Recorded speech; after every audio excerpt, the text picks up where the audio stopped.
Hello everyone, welcome back to the channel. तो martial master के new episode में आप सबका स्वागत है। गाइस, हमने कुछ टाइम पहले 10,000 वर्ल्ड को अपलोड कर रखा है। अगर आप लोगों ने उसके एपिसोड को नहीं देखा तो देख लेना। अगर देख लिया है तो अच्छी बात है। तो फिर चलिए मार्शल मास्टर के न्यू एपिसोड को अब हम स्टार्ट करते हैं। तो एपिसोड के स्टार्टिंग में हम चांसाओ को देखते हैं, जहाँ पे उसकी बातें सुन के दूसरी तरफ हम देखते वहाँ पे एल्डर ये कहने लगते, चांसाओ आखिरकार तुम कहना क्या चाहते हो। हम देखते दूसरी तरफ वहाँ पे चांसाओ कहने लगता है, एल्डर ये आपकी टेक्निक सब कुछ यहाँ पे ठीक तो है, बट मैं आपको बता दूं कि ये सब कुछ हमारे रिलम से बिलोंग नहीं करता, हमारे रेस से नहीं है। ये सब कुछ यहाँ पे किसी दूसरे रेस से यहाँ पे आया है, और ये एंशिएंट रूइंस भी हमारी ह्यूमन रेस से बिलोंग नहीं करता, ये भी किसी बाहर का है। अब उसकी ये सब कुछ बातें सुन के हम देखते दूसरी तरफ वहाँ पे दूसरा एल्डर कहने लगते, आखिरकार तुम खुद को सोचते क्या हो, तुम्हें कैसे पता कि ये इस रेस का है या दूसरे रेस का, आखिरकार तुम्हें ये सब कुछ कैसे पता चला। हम देखते दूसरी तरफ वहाँ पे चांसाओ कहने लगता है, पिछली बार भी बहुत ही ज्यादा एंशिएंट रूइंस में मैंने ऐसे फॉर्मेशंस को देखा है, ऐसे चीजों को देखा है जिसकी वजह से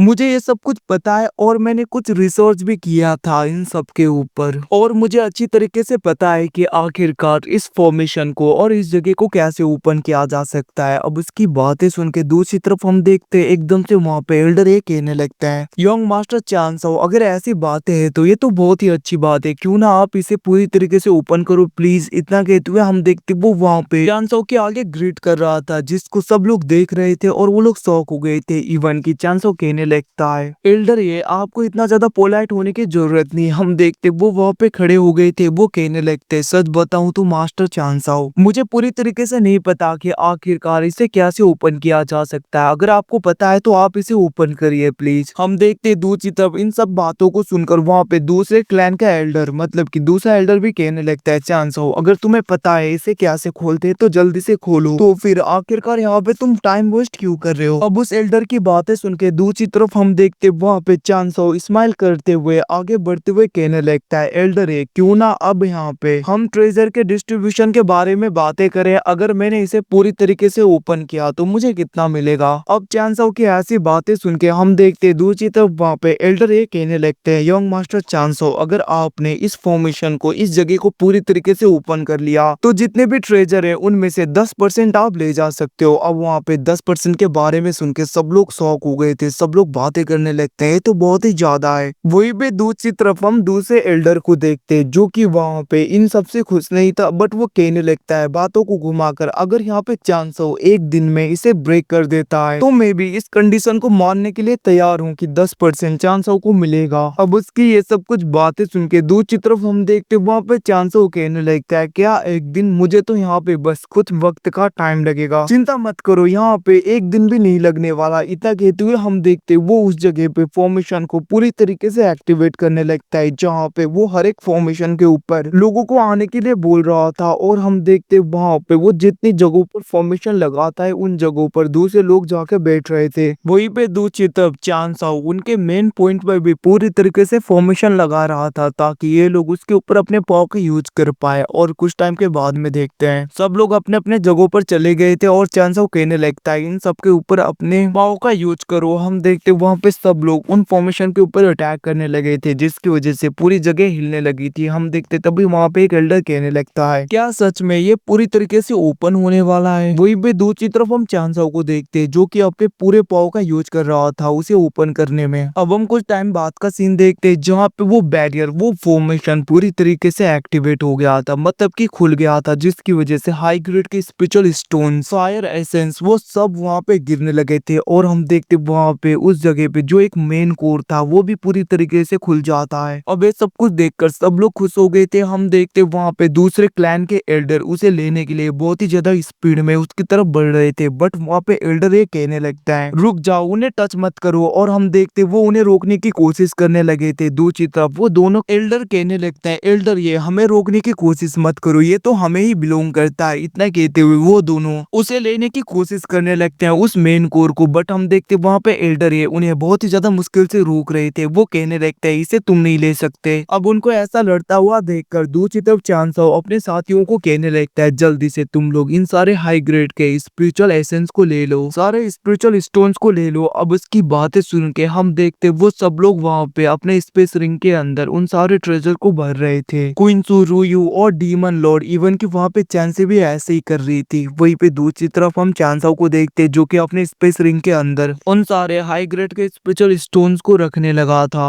अब चांसाओ को इन सारे ट्रेजर्स को ऐसा रखता हुआ देखकर उनमें से कुछ लोग कहने लगते हैं इसे रोकना होगा, ये सारे ट्रेजर लेकर जा रहा है। और हम देखते हैं वहाँ पे कुछ डिसाइपल्स डायरेक्टली जाके उसके ऊपर अटैक करते हैं, मतलब कि चांसाओ के ऊपर अटैक करने के लिए बढ़ते हैं। अब उन्हें ऐसे आगे की तरफ बढ़ता हुआ देखकर दूसरी तरफ चांसाओ कहने लगता है तुम लोगों को नहीं पता आखिरकार तुम लोगों के लिए क्या अच्छा है क्या बुरा है। इतना कहते हुए हम देखते हैं चांसाओ वहाँ पे अपने रस्टी सोर्ड का यूज करते हुए उनके ऊपर स्लैश अटैक मार देता है, जिसकी वजह से वो दोनों इंजर्ड होते हुए नीचे गिर गए थे। वहीं पे दूसरी तरफ हम एल्डर ए को देखते जो कि उन दोनों एल्डर को रोकने की कोशिश कर रहे थे, बट हम देखते वो दोनों मिलकर एल्डर ए को इंजर करते हुए पीछे कर देते हैं और वो लोग डायरेक्टली जाकर उस मेन कोर को पकड़ने के लिए उसकी तरफ बहुत ही ज्यादा स्पीड में बढ़ जाता है। हम देखते वो लोग जैसे उसे टच करने की कोशिश करते वो लोग वहां पे उसे टच ही नहीं कर पा रहे थे। वो लोग बार बार पकड़ने की कोशिश करते बट वो लोग वहां पे उसे पकड़ नहीं पा रहे थे। तभी हम देखते वहां पे चांसाओ स्माइल देता है, एकदम से उनके आगे डीमन लॉर्ड आ गया था जो कि गुस्से में उनकी तरफ देखते हुए कहने लगता है बेवकूफ हो, तुम्हें यहाँ पे पता नहीं क्या इसे क्या से निकालते हैं और ऐसे जंगली जैसे हरकतें कर रहे हो। इतना कहते हुए उन दोनों के ऊपर अटैक करके उन दोनों को दूर कर देता है। हम देखते वो दोनों इंजर्ड हो गए थे। दूसरी तरफ हम डीमन लॉर्ड को देखते जो कि अपने किसी टेक्निक का यूज करने लगे थे और हम देखते वो अपने टेक्निक का यूज करते हुए बहुत ही ज्यादा पोर्टल उस ट्रेजर के चारों ओर ओपन कर देता है, जिसको कि दूसरी तरफ वहाँ पे एल्डर है और सब लोग देख रहे थे। वो लोग बहुत ही ज्यादा शॉक हो गए थे। हम देखते वहाँ पे उसके रूल के हिसाब से डीमन लॉर्ड अपने बहुत ही ज्यादा हाथों से उस ट्रेजर को पकड़ते हुए उसे बाहर निकाल लेता है, जिसको देखकर सब लोग शॉक हो गए थे। हम देखते वो दोनों एल्डर कहने लगते हैं, उनमें से एक कहने लगता है आखिरकार ये तुमने क्या से किया, जिसको देखकर दूसरी तरफ हम देखते चांसाओ कहने लगता है बेवकूफ, इसे मिलाने के लिए इसे निकालने के लिए यहाँ के रूल्स को फॉलो करना पड़ता है, ऐसे जंगली जैसे फाइट करके पकड़ने से ये हाथों में नहीं आता। अब चांसाओ की ऐसी बातें सुन के वो बंदा बहुत ज्यादा गुस्सा हो गया था और वो कहने लगता है तुम्हारी इतनी हिम्मत तुम मुझसे ऐसे बातें करो। और हम देखते वो एल्डर बहुत ही ज्यादा गुस्से में अपने पाव को अपने सोर्ड में पूरी तरीके से कंज्यूम करके चांसाओ के ऊपर बहुत ही ज्यादा खतरनाक अटैक कर देता है। बट हम देखते चांसाओ बहुत ही आसानी से उसके अटैक को डॉज करता है और हम देखते वो उस एल्डर को मारते हुए पीछे कर देता है, जिसकी वजह से वो एल्डर वहां पे बहुत ज्यादा इंजर्ड हो गया था। चांसाओ कहने लगता है तुम इतने ज्यादा पावरफुल नहीं हो कि मेरे आगे ऐसे शो ऑफ करो, तू कुछ करने से पहले 100 बार सोचना क्योंकि तुम मेरे आगे एक कीड़े समान हो। अब उसकी ऐसी बातें सुन के हम देखते वो एल्डर बहुत ज्यादा शौक हो गया था। वो कहने लगता है आखिरकार तुम इतने ज्यादा पावरफुल कैसे हो सकते हो। और गाइस एपिसोड इसी के साथ में खत्म होता है। Thanks for watching boys, see you again.